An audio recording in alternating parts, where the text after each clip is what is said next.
अरे हम स्टार्ट करेंगे एक्सेल में डेटा वेरिएशन कैसे यूज़ करते हैं, क्या रिक्वायरमेंट होती है डेटा वेरिएशन की। डेटा वेरिएशन किस लिए यूज़ करते हैं कि हम जो हम चाहते हैं कि वही डेटा वैलिड हो, बाकी डेटा इनवैलिड हो, उसके लिए हम डेटा वेरिएशन को यूज़ करते हैं। इसमें हमें कंडीशन लगानी पड़ती है, कंडीशन के अकॉर्डिंग आपका डेटा वेरिएशन काम करता है।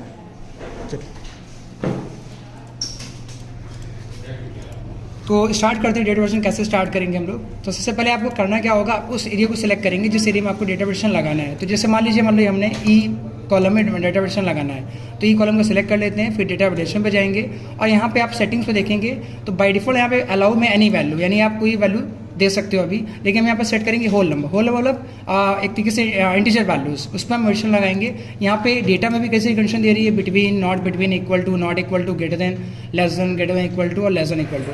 तो फिलहाल मैं यहाँ पे यूज़ करेंगे बिटवीन। मिनिमम डाल दिया मैंने सपोज 15,000 15,000 और मैक्सिमम सेट कर दिया मैंने 25,000। तो अब ये जो आपका ई वाला कॉलम होगा ये 15 से 25 की इंटीजर वैल्यूज ही एक्सेप्ट करेगा, इसके अलावा का डेटा आपका इनवैलिड हो जाएगा।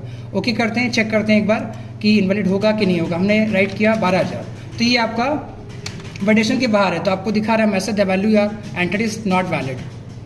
और इसके अलावा का हम बीच का कोई वैल्यू डालते हैं, मान लो 18,000 मैंने पुट किया, तो ये आपका वैलिड हो जाएगा। लेकिन ये भी ध्यान रखना होगा आपको कि अपने होल नंबर सेट किया था तो 17,452.5 अगर हम राइट करेंगे तो एक्सेप्ट नहीं करेगा, क्योंकि हमने होल नंबर सेट करा हुआ था कंडीशन।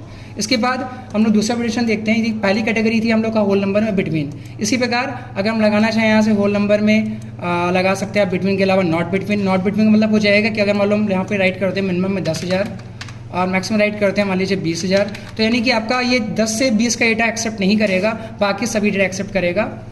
अब एक बार करके देख लेते हैं। ओके, तो 10 से 20 के बीच की वैल्यू एक्सेप्ट नहीं करेगा। अगर मैं यहाँ पे लिखते हैं मान लीजिए सपोज 15,000, तो एक्सेप्ट नहीं होगा। और आप अगर 10 के नीचे डालते हैं तो वैल्यू एक्सेप्ट हो जाएगी और 20 के ऊपर वाले भी एक्सेप्ट हो जाएगा, लेकिन सिर्फ होल नंबर। अगर हम यहाँ पर डालते हैं 25,000 मान लो 365.5 तो भी एक्सेप्ट नहीं होगा। ठीक है, तो ये दूसरी कैटेगरी भी हो गई। इसका फिर से हम एरिया सेलेक्ट करेंगे, फिर से जाएंगे डेटा वेरिएशन पे और यहाँ पे आपकी लेंगे फिर से होल नंबर। तो बाकी ऑप्शंस आप देख सकते हैं बिटवीन के अलावा नॉट बिटवीन है, इक्वल टू का मतलब फिक्स वैल्यू। अगर यहाँ पे इक्वल टू लेते हो और यहाँ पे वैल्यू राइट करते हो 20,000, तो सिर्फ ये एरिया 20,000 ही एक्सेप्ट करेगा। इसके अलावा नॉट इक्वल टू की बात करें तो अगर यहाँ पे हम लिख देते हैं मान लीजिए 50,000, तो सिर्फ 50,000 एक्सेप्ट नहीं होगा, बाकी सब कुछ एक्सेप्ट करेगा, वो भी होल नंबर। ग्रेटर देन में अगर हम राइट करते हैं मिनिमम कोई वैल्यू, जैसे हमने लिखा 50,000, तो 50,000 के ऊपर की वैल्यू एक्सेप्ट करेगा, वो भी होल नंबर। इसके बाद लेस देन में वही चीज़ होगी कि हमने यहाँ पे वैल्यू डाल दी मान ली 5,000, तो 5,000 से नीचे की वैल्यू एक्सेप्ट करेगा, वो भी होल नंबर। इसके बाद ग्रेटर देन इक्वल टू में क्या होगा, ग्रेटर देन जो था वो उसके ऊपर की वैल्यू थी, इक्वल टू उसमें इंक्लूड नहीं था। इसमें 20,000 लिखते हैं तो 20,000 या 20,000 के ऊपर की वैल्यू एक्सेप्ट करेगा, वो भी होल नंबर। इसके बाद लेस देन इक्वल टू की बात करें तो इसमें क्या होगा, जो वैल्यू ने यहाँ पर राइट करा होगा वो वैल्यू और उसके नीचे की वैल्यू एक्सेप्ट करेगा, वो भी होल नंबर। अब आते हैं हम लोग दूसरी कैटेगरी में डेसिमल। डेसिमल में दोनों वैल्यू एक्सेप्ट करेगा, आपका डेसिमल वैल्यू एक्सेप्ट करेगा और इंटीजर वैल्यू भी एक्सेप्ट करेगा। इसमें हम एक लगा के दिखाते हैं आपको बिटवीन का। बिटवीन में मैंने लिखा 15,000 और यहाँ पर लिख दिया मैक्सिमम मैंने 25,000।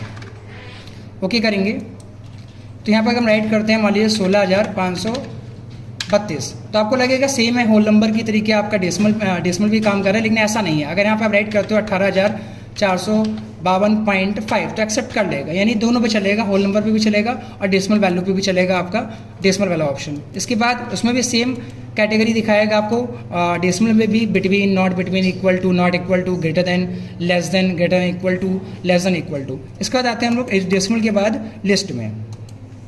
तो हम किसी भी पर्टिकुलर एरिया पे लिस्ट भी बना सकते हैं। लिस्ट बनाने के दो तरीके होते हैं। आप यहाँ पे सोर्स मांग रहा है आपसे, जो भी आपको लिस्ट में सोर्सेस रखने हो, जो भी आपको एलिमेंट्स रखने हैं वो यहाँ पे आप कॉमा से सेपरेट करके रख सकते हैं, या तो आप दूसरे तरीके से लिस्ट बना सकते हैं। तो पहले तो हमें ध्यान रखना होगा जब भी डेटा वेरिएशन यूज़ करेंगे तो आपको एरिया सेलेक्ट करना पड़ेगा। वो एरिया आपका एक कॉलम भी पूरा हो सकता है, ऐसे भी आप एरिया सेलेक्ट कर सकते हो, और एक पूरा रो भी सिलेक्ट हो सकता है। तो मान लिया हमने पूरे कॉलम पे ही लगाना है, तो आप फिर से जाएंगे डेटा वेरिएशन पे और यहाँ सबकी लेंगे हम लिस्ट।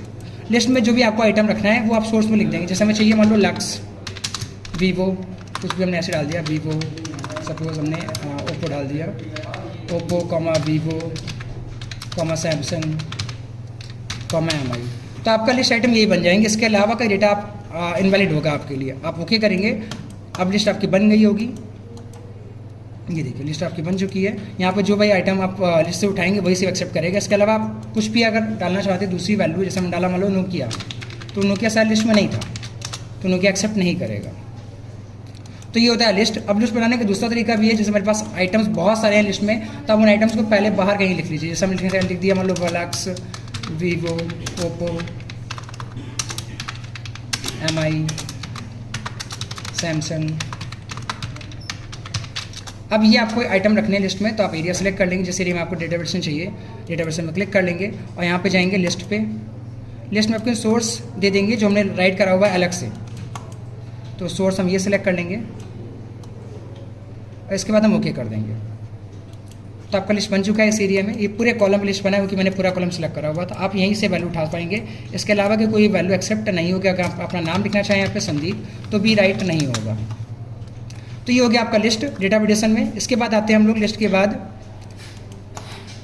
डेट करिए। डेट का क्या यूज़ होता है? डेट का भी सेम वैसे यूज़ हम लोग कर सकते हैं। डेट में भी आपको कई सारी सब कैटेगरी मिलेंगी, जिसमें आपको बिटवीन मिलेगा, not between, equal to, not equal to, greater than, less than, greater than equal to और लेस देन इक्वल टू। इसका यूज़ भी काफ़ी अच्छा हो सकता है। जैसे कि होता है क्या है, कन्फ्यूजिंग हो जाता है मेरे लिए कभी कभी कि एक्सेल एक्सेप्ट क्या कर रहा है, कौन सा फॉर्मेट एक्सेप्ट कर रहा है, मतलब DD MM YY format support कर रहा है कि MM DD YY फॉर्मेट।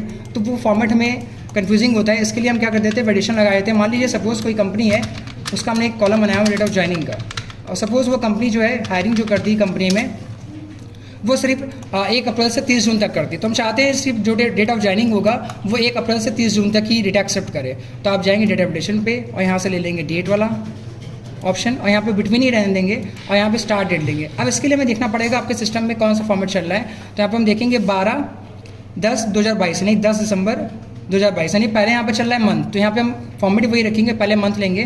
तो मंथ माना है हमने कि 1 अप्रैल यानी कि पहले मंथ आ जाएगा, फिर 1/2022 और हमें एंड करना है 30 जून पे मान लीजिए।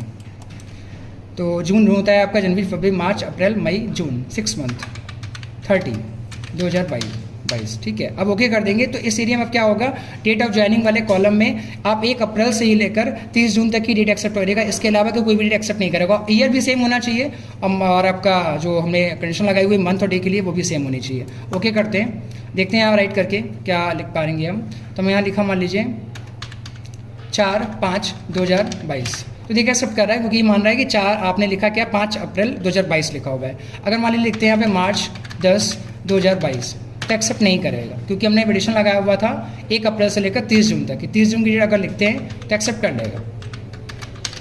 इसके अलावा अगर हम लिखते हैं मान लीजिए 7वें मंथ की डेट यानी कि जुलाई हमने कर दिया 20/2022, तो एक्सेप्ट नहीं होगा क्योंकि हमने कंडीशन लगा रखी बिटवीन की सिर्फ 1 अप्रैल से लेकर 30 जून तक ही डेटा आपका वैलिड होगा, इसके अलावा का डेटा इनवैलिड होगा। इसका आते हैं आगे। डेट में और भी ऑप्शन आपको देखने को मिल रहे होंगे। डेट में आप जब जाएंगे तो आपको सेम ऑप्शन वैसे ही मिल रहा है जैसे हम लोगों ने होल नंबर डेसिमल में देखा है। नॉट बिटवीन भी यूज़ कर सकते हो आप, इक्वल टू भी यूज़ कर सकते हो, नॉट इक्वल टू भी, ग्रेटर देन भी, less than, greater than equal to और लेस देन इक्वल टू। ज़्यादातर यूज़ होता है आपका बिटवीन का ही यूज़ होता है ऑप्शन, तो हमने आपको बिटवीन बता दिया है। इसके बाद नेक्स्ट हम लोग देखेंगे डेट के बाद टाइम। तो टाइम से क्या होगा, एक पर्टिकुलर टाइम एक्सेप्ट करना है हमें, मान लो किसी उसमें कॉलम पे या रो पे, तो हम यहाँ पे टाइम यूज़ कर सकते हैं। टाइम के लिए बिटवीन बता देते हैं। मान लीजिए सपोज़ एक ऑफिस है, वहाँ पे ऑफिस का जो इन टाइम है, इन टाइम का हमने कॉलम बना रखा है, टाइम इन। मान लीजिए ऑफिस टाइम जो है 9 बजे और जो एम्प्लॉइज़ हैं, जो वर्कर्स हैं, वो 9:15 तक ही इन हो सकते हैं। इसके बाद 9:15 के बाद टाइम एक्सेप्ट ही ना हो। और हम चाहते क्या है कि 8:45 से 9:15 तक की टाइम कंडीशन लगा देते हैं यहाँ पे। तो हमने एरिया सेलेक्ट कर लिया, डेटा अपडेशन पे आप जाएंगे और यहाँ से ले लेंगे टाइम। तो हमने बिटवीन का कंडीशन लगे हुए पहले से हमने सेट किया 8:45 से लेकर 9:15 तक की हमें टाइम सेट कर रखा है। तो अब इस एरिया में आप टाइम आपका वैलिड होगा सिर्फ 8:15 से 9:15 तक की, 8:45 से 9:15 तक की। ओके करते हैं, देखते हैं यहाँ पे अगर हम 8:30 भी लिखेंगे तो भी एक्सेप्ट नहीं करेगा टाइम। हम अगर राइट करते हैं 8:52 तो एक्सेप्ट कर लेगा। अगर हम लिखते हैं 9:15 तो भी एक्सेप्ट हो जाएगा, लेकिन 9:16 जैसे ही हो जाएगा वैसे ही आपका टाइम इनवैलिड हो जाएगा।